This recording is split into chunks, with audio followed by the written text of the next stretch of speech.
چیرۆکێکم ji dîrokê digerim gund bi gund bajar bi bajar li ser xakeke zuha divenijim kula dilê xwe ji dîroka wê dijenim.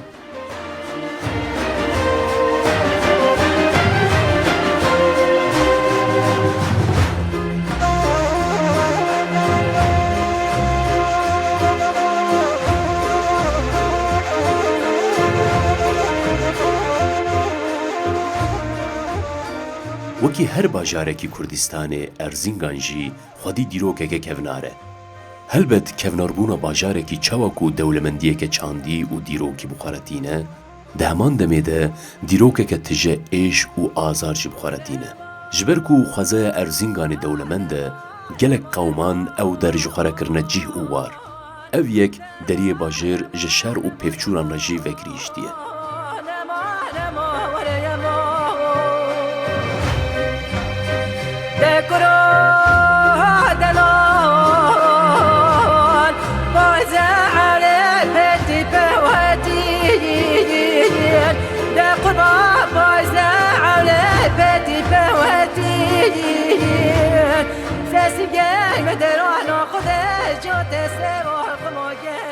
وەک mînak altın tepeya ku di nav sînorê xwe de cih dide şopên şaristaniya Urartuye yek ji van deverên bajêr e.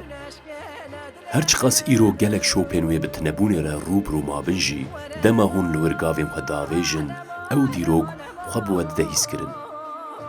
Kerwanseraya Mama Hatunê jî yek ji wan cihên qedîm û hêjayî dîtinê ye. Divê em dêra abrengê jî ji bîr nekin ku ew nîşaneya pirçandbûna Erzînganê ye. Mizgeftên wê yên mîmariya wan ji hev cihê jî di balkişandina mirovan de serkeftîne.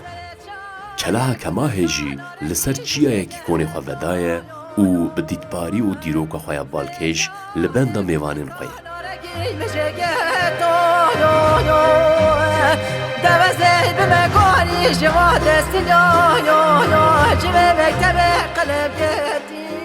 Taybetiyên ku Erzînganê dixemilînin ne tenê dewlemendiyên wê yên dîrokî ne. Xwezeyeke wê ciyawaz heye ku têr arambexş e.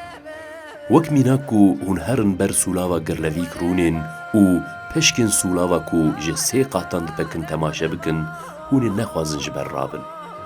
Destê we wê ji ekşî suya ku gelek qadên wê yên ku mirov ber bi hestên cuda ve dikşînin jî nebe. Her wiha wê germahiya germavê jî dilê we germ bike. Eke destê we ji wan cihên xweş bibe hûn dikarin herin serdana kanyona Tarî.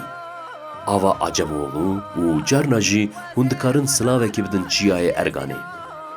Gola heftî a ku yedî goller jî tê binavkirin jî wê we ber bi xwe ve bikişîne û wê bi we re hin hestên xwe yên germ bişîne ji gola otluk belê re.